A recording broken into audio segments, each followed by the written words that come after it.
It's one thing to criticize your former employer. It's taboo to do that.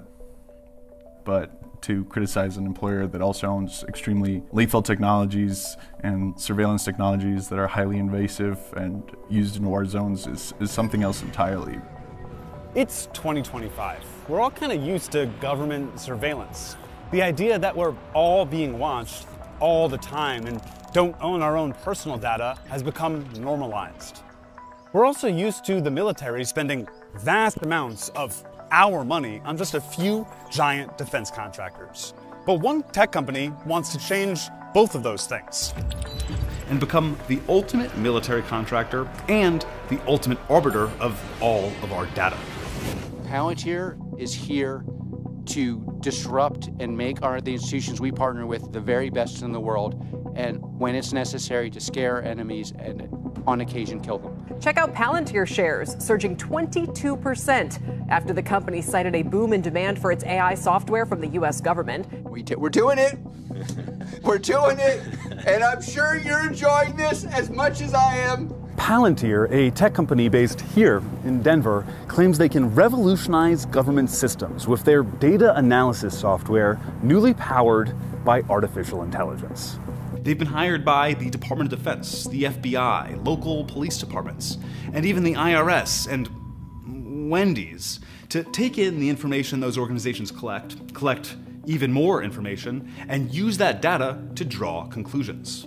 It can be used to completely reconfigure organizations' ontology, its reality, what systems matter, what information matters, what processes matter, how they are structured, what biases are introduced at each of those stages. We talked to a former Palantir employee, dug into decades of research, and listened to hours of Alex Karp's own words to unwrap the layers of Palantir's carefully cultivated sales pitch, how they capitalize on fear, uncertainty, and unrest. I don't think in win-lose, I think in domination. This is a company built for bad times. Bad times mean strong finances internally. Bad times are very good for Palantir because we build products that are robust, that are built for danger. Let's rewind a little. Palantir's story starts with one of the most effective things a company can have for sales: fear. After the September 11th attacks, the United States government began expanding surveillance both at home and abroad. This was, of course, a boon for the defense industry at large. Simultaneously, the Silicon Valley tech industry was growing fast and making people in a once obscure industry very, very rich, very, very quickly. Like the founders and executives at PayPal, known as the PayPal Mafia.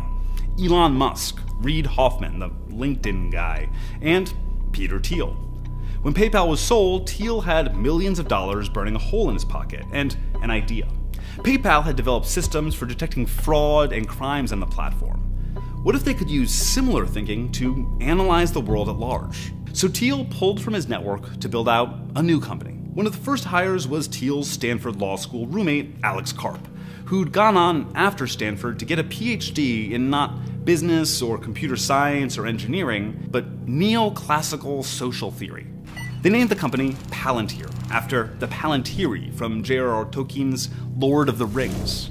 In Lord of the Rings, a Palantir stone is a magical object that allows its users to predict the future or to see what's going on in a remote location. It was originally created by the elves. It was meant to be used for good purposes. It is potentially a very dangerous technology. It's very powerful.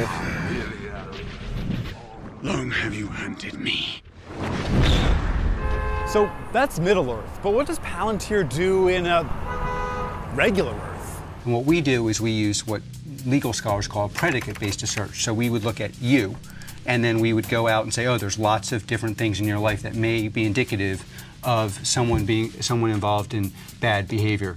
Put simpler, they make software that makes it easier for their customers to collect and analyze data, and then act on that analysis with and without AI. By 2013, 10 years after their founding, Palantir's client list included the FBI, the CIA, the NSA, the Marines, the Air Force, Special Operations Command, and more. Did your company help to track and kill Osama bin Laden? You know, we can never. I'll tell you, the closest thing to an answer is when you look at when you open the paper and look in the news about these kind of things, there's a 2/3 chance, depending on the country involved, that somehow my company was involved. Fundamentally, the mission that is pushed to employees is that we're solving the world's hardest problems and supporting Western institutions. That is the main driver of sort of this militaristic culture that is developed inside of Palantir. If you do not feel comfortable supporting the legitimate efforts of America and its allies in the context of war, don't join Palantir. This entire message of like, we are the most lethal, we are the most able to surveil and process large amounts of data. You have created the system which you call kill chain. Privately. Publicly, the lawyers have some innocuous something like tech for the amelioration of unwanted blah blah blah. some term we're supposed to use. Okay, let's. For me, it's the kill chain. Kill chain sounds good. Kill chain isn't an original term created by Palantir. It's the more general military verbiage for the series of decisions leading from identifying a target to taking their life. Palantir's contract added their software and artificial intelligence to the kill chain. It's quicker and better and safer and more violent. It's tech that Juan helped market. It reduces the distance you have to the problem, but when you're able to take a step back and really see all the narratives and how they were shaped and the actual application of these technologies, your whole world starts falling apart, which is something that, you know, definitely happened to me. Juan didn't leave Palantir entirely for ethical reasons. He just got another job. But the reason he eventually started speaking out against Palantir came after watching the Israeli invasion of Gaza following the October 7th attacks. Palantir has contracts with the Israeli Defense Forces. The exact nature of the contracts is opaque, intentionally, but there is evidence to suggest that Palantir's artificial intelligence tech was used for selecting targets in Gaza. CARP doesn't mind the controversy. In fact, it's part of the marketing. Palantir will even pick up the projects that other companies rejected for political reasons. We are very comfortable being unpopular. CARP doesn't think controversy will lose Palantir customers. Whatever is pissing them off, they're still buying the product. Wendy's hired Palantir to help with their supply chain. Palantir works with health insurance companies to build AI for denials management to protect revenue. Do you want Palantir's AI making decisions about what care is covered for you and your loved ones? They also do business with for-profit hospitals, major investment banks, and even other defense contractors. In 2024, Palantir brought in nearly $2.9 billion in revenue, 55% of which came from government sources, with the vast majority being American. So let's look at their pitch to the American government. Last year, Palantir CTO Shyam Sankar put out a presentation and white paper called The Defense Reformation. He cites The Last Supper, which was a secretive 1993 meeting between defense industry executives and the Deputy Secretary of Defense. Over a dozen companies walked in, and only a few walked out. That dinner is often cited as the origin of our consolidated military-industrial complex. And to me, I think this was the definitive moment that kicked off the financialization of defense. From that point forward, it became all about buybacks and dividends and leverage ratios. Criticizing the financialization of the defense industry, calling out stock buybacks, that doesn't sound like a defense executive. That sounds more like the exact argument about the defense industry that we have made before. I think what's interesting to me about Palantir is how they co-opt the language of revolution. But Sankar's argument did work on somebody, Uncle Sam.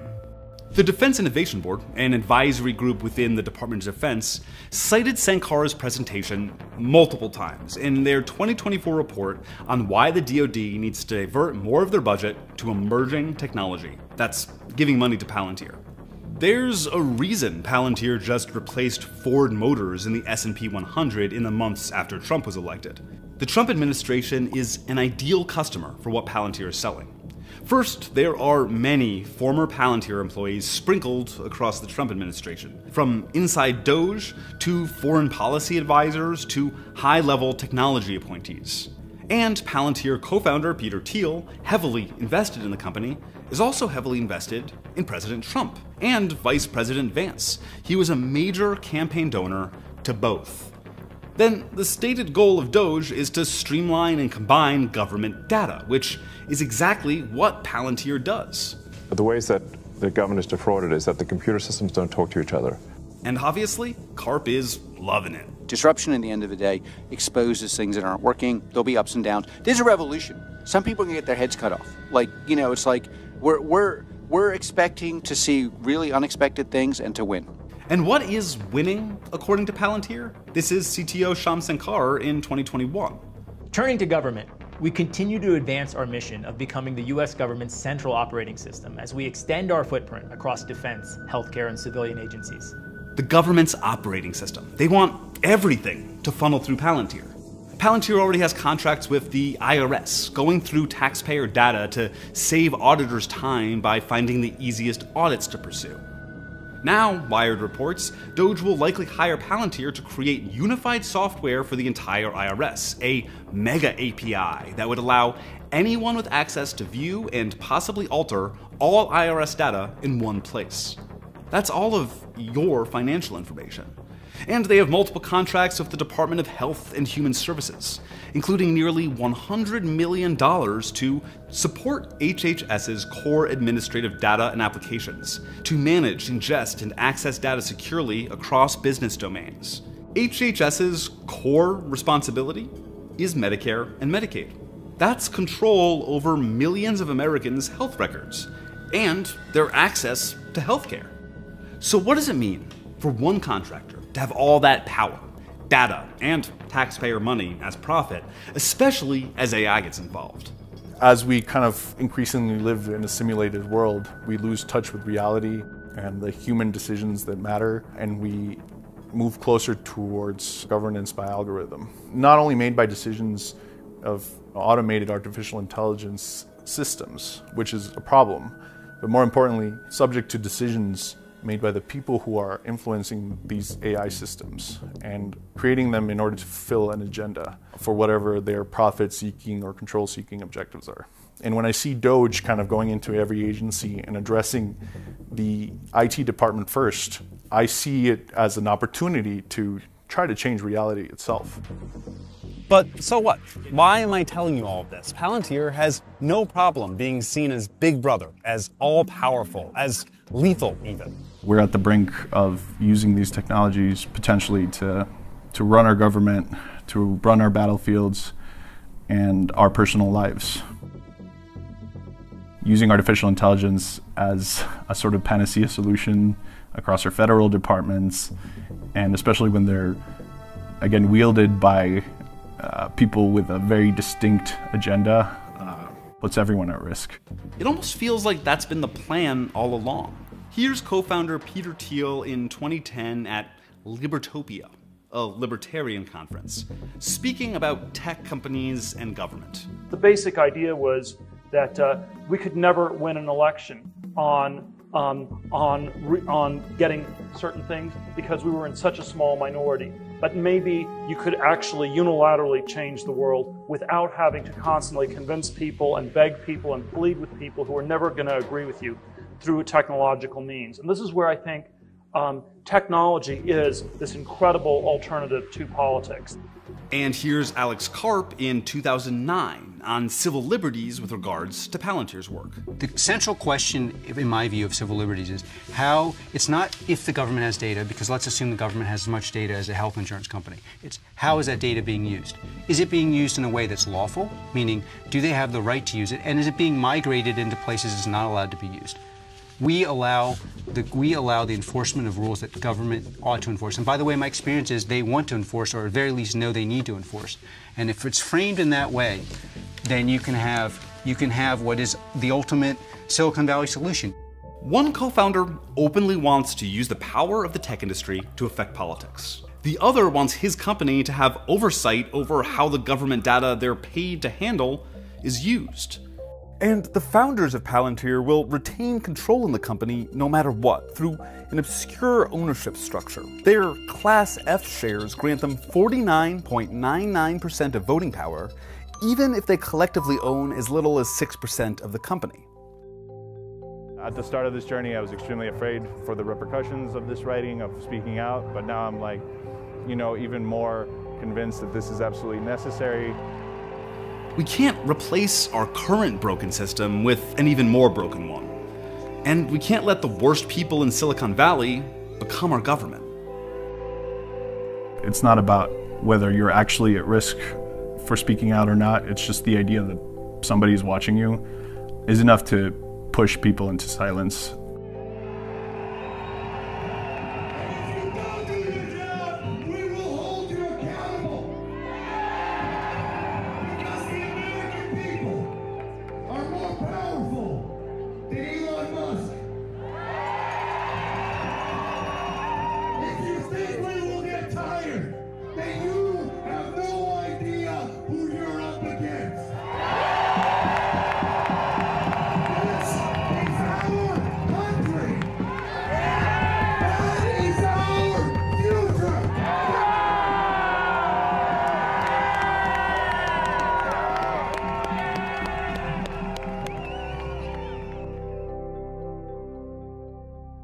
Thank you so much for watching. If you want to support more nonprofit reporting into corporate greed, don't forget to like and subscribe, and let us know in the comments what you'd like to see us cover next.